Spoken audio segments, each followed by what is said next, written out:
Nah, untuk perjalanan alamiah dan stadium pada infeksi HIV itu ada 3 jenis.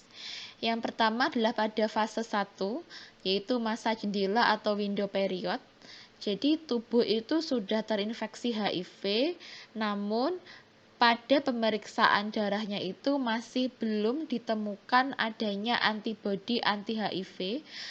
Pada masa jendela window period atau masa jendela ini biasanya berlangsung sekitar 2 minggu sampai 3 bulan sejak infeksi awal.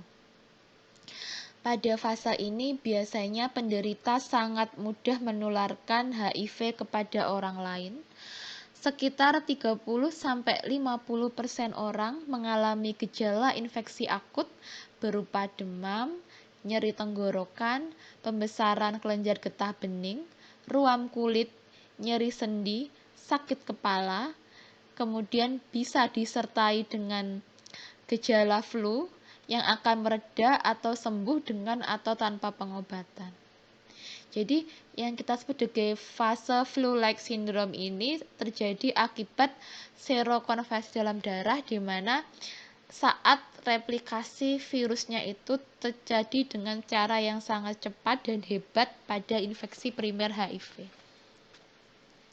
Kemudian fase kedua yaitu fase laten yang bisa tanpa gejala atau tanda asimptomatik hingga gejala ringan. Jadi tes darah terhadap HIV ini menunjukkan hasil yang positif walaupun gejalanya itu belum timbul. Penderitanya itu tetap bisa menularkan ke orang lain. Kemudian masa tanpa gejala itu bisa berlangsung selama 2-3 tahun. Sedangkan untuk masa dengan gejala ringan bisa sampai 5-8 tahun. Ditandai dengan adanya radang kulit seperti ketombe, kemudian folikulitis yang hilang timbul walaupun diobati. Yang ketiga adalah fase masa AIDS atau fase terminal infeksi HIV dengan kekebalan tubuh yang telah menurun drastis sehingga mengakibatkan timbulnya berbagai infeksi oportunistik ya, seperti peradangan pada mukosa. Misalnya apa? Infeksi jamur di mulut, kerongkongan dan paru-paru. Jadi biasanya kalau penderita HIV itu mulutnya ini biasanya ada jamurnya gitu, terus banyak sariawannya. Kemudian sering juga ditemukan adanya diare kronis serta mengalami penurunan berat badan sampai lebih dari 10% dari berat awalnya. Nah, sebenarnya penyebab kematian dari penyakit HIV itu adalah dari adanya infeksi oportunistik. Jadi tadi kan infeksi oportunistik merupakan infeksi baru oleh mikroorganisme karena kekebalan tubuhnya turun. Jadi ketika adanya infeksi laten yang kalau normal itu bisa kita kontrol dengan sistem imun kita sehingga tidak ada gejala, tidak ada penyakit. Tetapi ketika kita mengalami imunodefisiensi virus, imunodefisiensi alias defisiensi pada sistem imun kita, maka nanti menyebabkan kematian pada penyakit HIV ya. Nah, ini merupakan bagaimana sih sebenarnya riwayat perjalanan alamiah dari infeksi HIV dan AIDS. Jadi pada fase 1, pada fase viral load, di mana HIV dalam darahnya ini sangat tinggi sehingga penderita akan mencapai pada fase infeksius yang kita lihat pada warna pink, sangat tinggi sekali fase viral load-nya.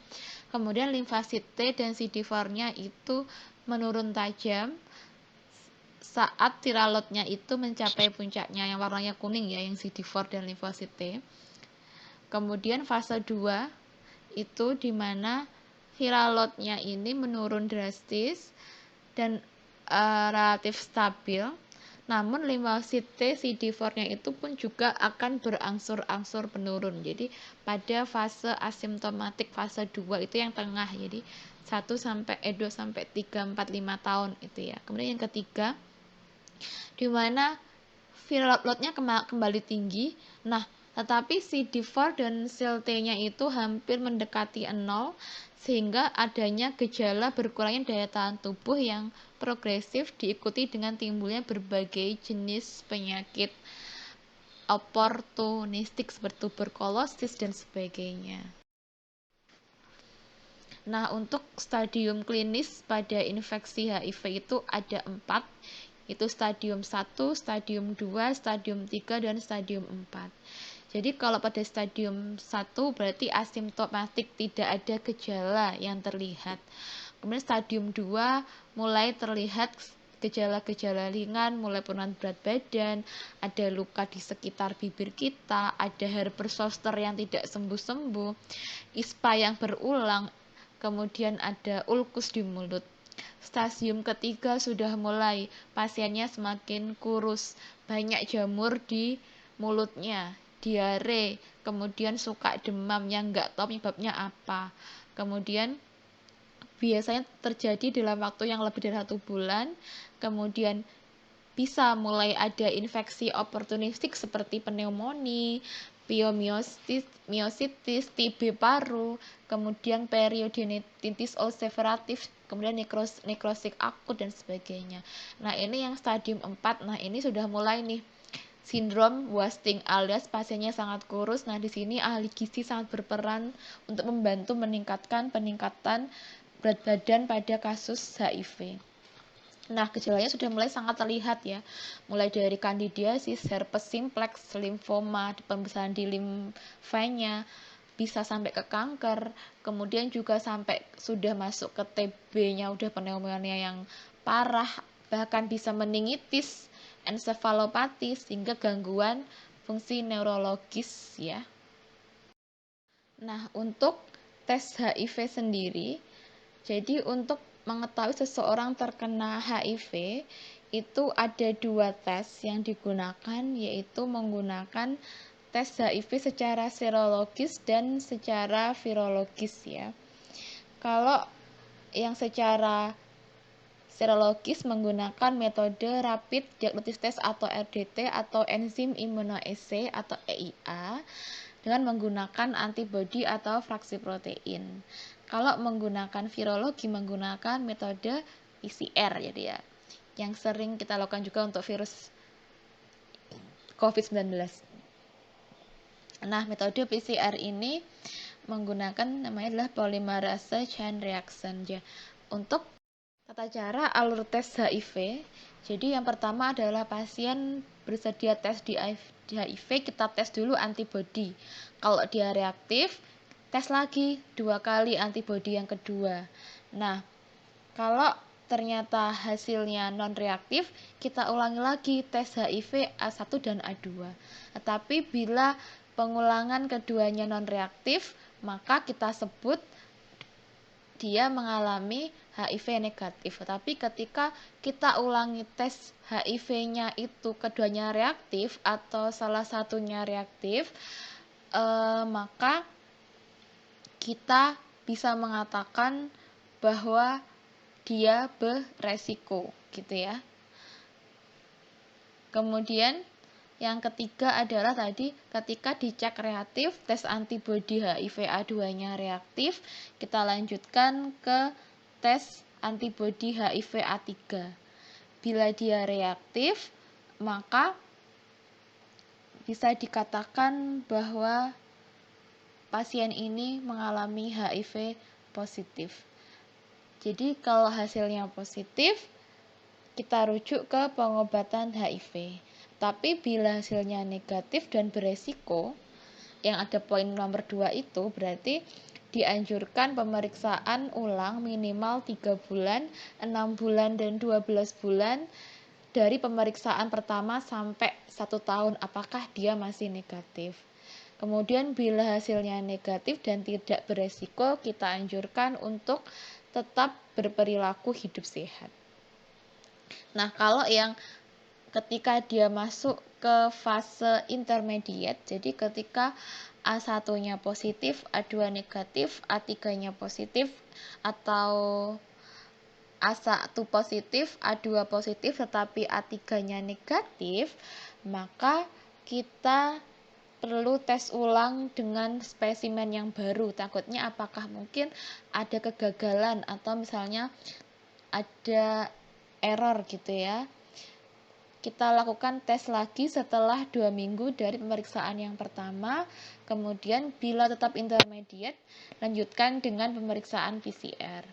Tetapi bila sarana pemeriksaan PCR tidak memungkinkan, rapid test itu kita ulang 3 bulan, 6 bulan, sampai 12 bulan dari pemeriksaan yang pertama. Bila sampai setahun hasilnya masih tetap intermediate dan faktor risikonya rendah, maka kita nyatakan bahwa memang pasien tersebut negatif HIV.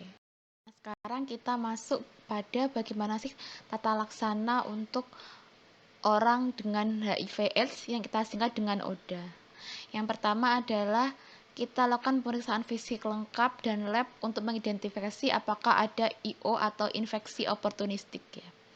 Kemudian tentukan stadiumnya, screening apakah ada tuberkulosis, kemudian screening adanya infeksi menular seksual, kemudian sifilis dan malaria untuk ibu hamil, kemudian cek CD4-nya bila tersedia, kemudian identifikasi solusinya, konseling, dan juga lihat apabila dia berencana untuk punya anak.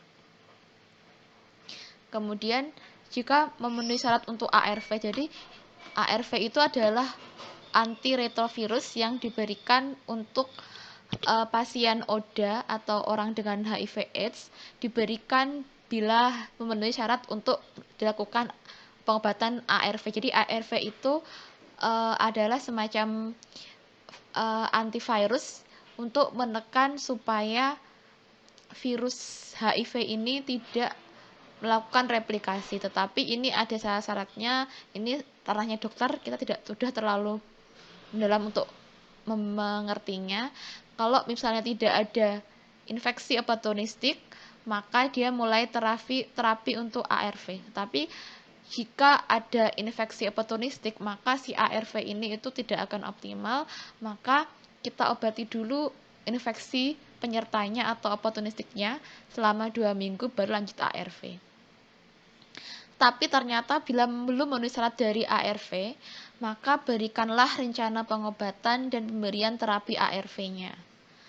Kemudian vaksinasi bila pasiennya mampu, kemudian mulai ARV jika ODA itu sudah memenuhi syarat terapi ARV.